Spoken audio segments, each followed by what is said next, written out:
Welcome back to the Super 16 Sports Final. We have 6 more big matchups to tackle in Week 5. In 2014, the South Williamsport Mounties lost the first game of the season, and they could not be stopped from there. They won every game up until they lost to Bishop Guilfoyle in the state semifinals. Now the Mounties are 4-0, trying to build that same type of championship momentum, but Canton standing in their way. The Warriors undefeated as well on the road at South Williamsport. Canton up 6-0 after scoring on a fumble recovery, but Ben Fitch takes it from there. 3-yard touchdown. Warriors up 13-0 at the half. And then how about the defense? Michael Davis coming through with the sack. Reed Taylor recovers the fumble, pounces on it. Canton in business. Ensuing drive. Davis from 2 yards out punches it in. Warriors up 27-0 after the third quarter.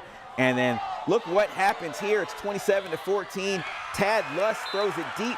Dylan Schuler comes down with it for a first down at the 28-yard line. 4th and 5, 4th down, not an issue. On the reverse, that's just how they drew it up. Look at them go into the end zone for a touchdown.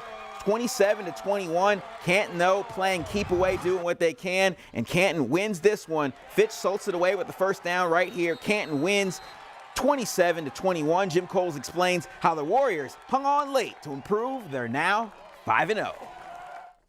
Ben, talk about that early start. Things started clicking on offense. What was working? And more importantly, how did you get those final first downs to win the game? Well, the first half, we just had everything clicking. We had a great game plan coming in, obviously. And Michael Davis had some great runs. Our whole team had great runs. Line had some great blocking, and everyone was just executing. And then some hardship in the second half really affected us. But we were really able to gut it out, and that last possession was really big for us, able to run for those first downs. My line blocked for me well. Hudson blocked for me well. And I think that last drive really just showed our gut. But how did you guys suck it up at the end and hold on? It's definitely tough with a big player like Michael going out, but the younger players stepped up and they were able to fill the role of Mike. Not as well, obviously, but they're learning, and we're keep improving those younger guys. All right, terrific. Another win for Canton, and this is just the first of maybe 2 meetings between these teams. It could happen again in districts. Jim Coles, Newswatch 16 Sports, South Williamsport. Can't wait for those district playoffs already. But don't look past the Valley View Cougars. They have a new coach and a new quarterback. Not an issue. These guys are still 4-0. Head coach Scott Wasilchak will not let them look past Pittston area this week, though. He says you can only play the team in front of you, and that is this team. Pittston area visiting Valley View first quarter. Play action pass. Steve Barnick under pressure. Valley View defense coming through for the sack. Steve Holloran getting the job done there. Doesn't take Valley View long to cash in. Don Mimo with the keeper. Takes it in from 6 yards out. Valley View ahead 7-0. After an interception, Valley View back on offense. Casey Malberger, they just needed to be a game manager, but he says, up top, take it to him. Chris Savkov lands in behind the defense. That's a 57-yard touchdown. They said they were working on their passing game, and they weren't done yet. Look at the seam right in there to Gianni Marino for the touchdown from 6 yards out. Wow, they won this one big. They beat Pittston area 41-7. How about Berwick and Wilkes-Barre area? Less than 5 minutes to go in the first quarter. Jake Howe, look at the touch on that pass. Evan Laybourne, body for 16-yard play. Extra point, no good. 6-0 Wolfpack. Second quarter, Jake Howe finds body once again for a completion, and he does the rest of the work.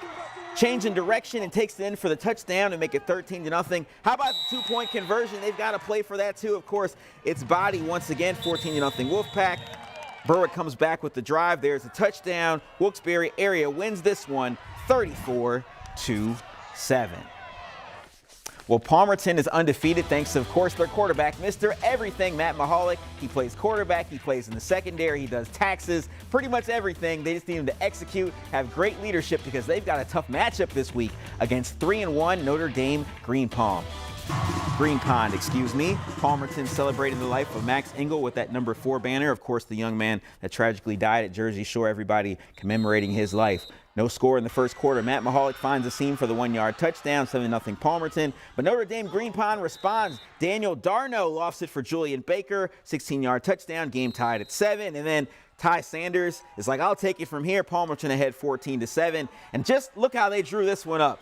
Some trickeration, and Matt Mahalik, oh, mama's putting that on the refrigerator with the one-handed catch, 28-7 Palmerton at the half. And then Mahalik, he's got the receiving skills, and of course we knew he could do this. Far side of the field, you're not catching this. A 43-yard touchdown. Blue Bombers win this one 46-21.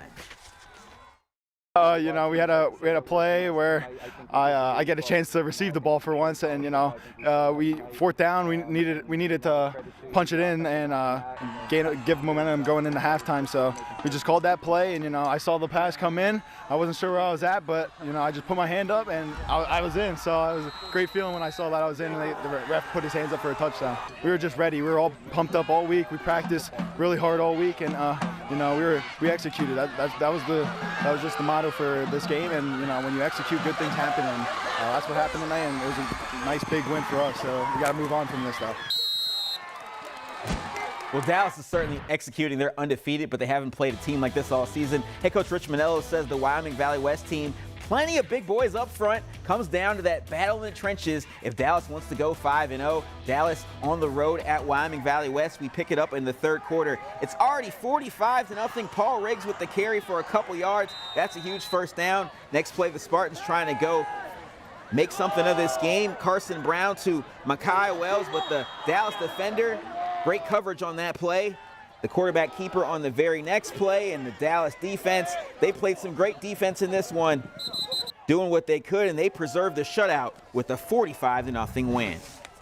How about Susquehanna Community Sabres trying to improve to 4-1, facing Mid-Valley. We picked this one up in the third quarter. Spartans with the ball, and they're going to hand it off to Jacob Lesher, and he's like, I'll take it from here. Breaks through the first line of defenders, cuts back, and that's goodbye. 66 yards for a touchdown. The Spartans have a 35-0 lead, and from there, the defense from Mid-Valley looking good. William Marcy doesn't even get a chance to hand the ball off, smothered by a host of Spartans. Next possession, same result, goes up the middle. He's not going anywhere. Gets sacked by the defensive end, Charles Davey, for a loss. And Susquehanna late in the fourth quarter, right here, trying to make something of it.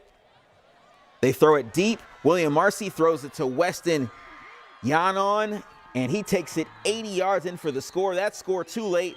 Mid-Valley still wins this one, 35-8.